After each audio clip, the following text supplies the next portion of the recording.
Bonjour et bienvenue dans la chaîne La Bible en audio.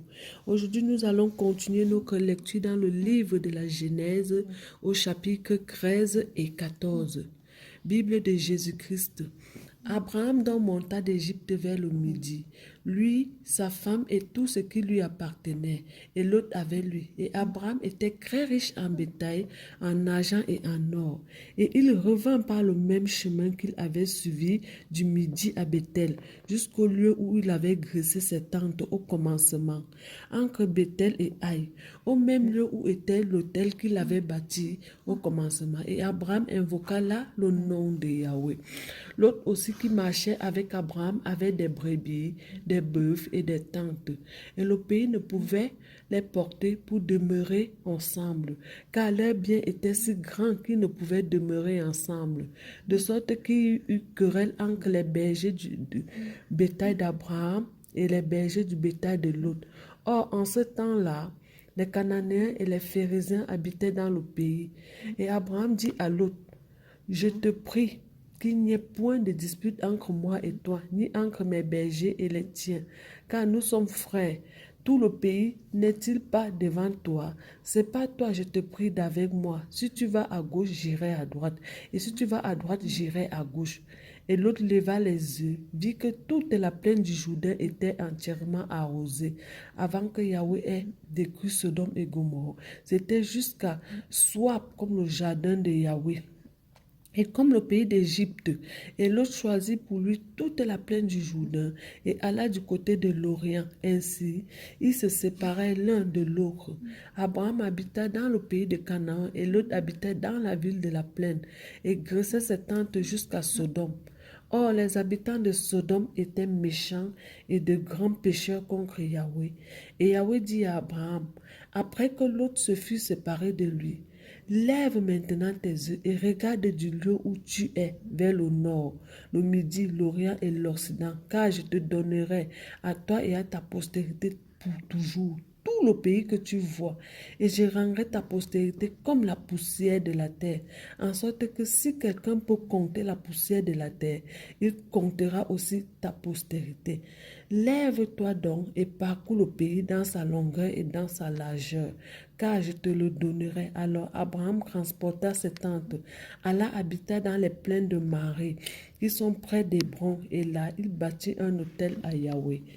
Genèse chapitre 14, Bible de Jésus-Christ. Or, il arriva du temps d'Amarem, roi de Shinéa, d'Agor, roi d'Élias, et Kedalao, roi d'Élam, et de Tida, roi de Godi, qu'il fit la guerre contre Béra, roi de Sodome, et contre Bisha, roi de Gomorre, et contre Shinéa, roi d'Adam, et contre Shimébek, roi de Séboïm, et contre le roi de Béla, qui est Soa. Tous ceux-ci se joignirent dans la vallée de Sidim, qui est la mer salée. Il avait été asservi 12 années à Kédor, Loam, et la 13e année, il s'était révolté à la 14e année.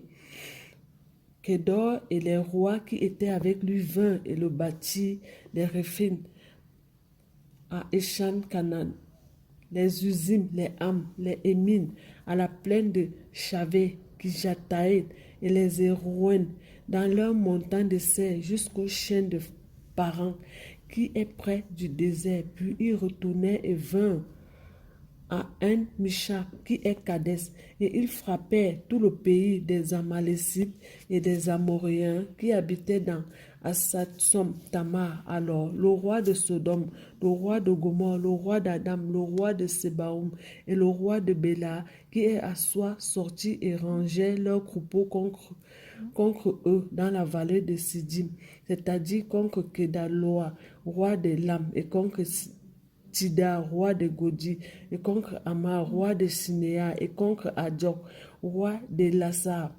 Quatre rois contre Saint. La vallée de Sidim était pleine de puits de bitume. Les rois de Sodome et de Gomorre s'enfuient et y tombèrent, et le reste s'enfuit dans la montagne. Ils prirent donc toutes les richesses de Sodome et de Gomorre, et tous leurs vivres, puis ils se tirèrent. Il prit aussi Lot, fils du frère d'Abraham, qui habitait dans Sodome, et tous ses biens. Puis ils s'en allèrent.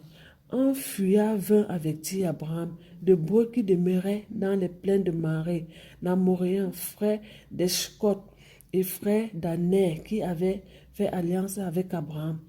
Dès qu'Abraham eut appris que son frère avait été emmené prisonnier, il arma 318 de ses plus braves serviteurs nés dans sa maison, et il poursuivit ses rois jusqu'à Dan, et ayant divisé sa coupe, il se jeta sur eux de nuit, lui et ses serviteurs, et il les battit et les poursuivit jusqu'à Shoba, qui est à gauche de Damas, et il ramena tous les biens qu'ils avaient pris. Il ramena aussi l'autre son frère, ses biens, les femmes et le peuple. Et le roi de Sodome sortit à la rencontre d'Abraham qui revenait vainqueur de Kedoloa et des rois qui étaient avec lui dans la vallée de la plaine, qui est la vallée royale. Melchisedec, roi de Salem, fit apporter du pain et du vin. Or, il était prêtre du Dieu Créateur, et il bénit Abraham en disant, béni soit Abraham par le Dieu Créateur, maître du ciel et de la terre. Loué soit le Dieu Créateur qui a livré tes ennemis entre tes mains. Et Abraham lui donna la dîme de tout. Et le roi de Sodome dit à Abraham, donne-moi les personnes et prends pour toi les richesses. Et Abraham répondit au roi de Sodome, je lève ma main vers Yahweh, le Dieu Créateur, maître du ciel et de la terre.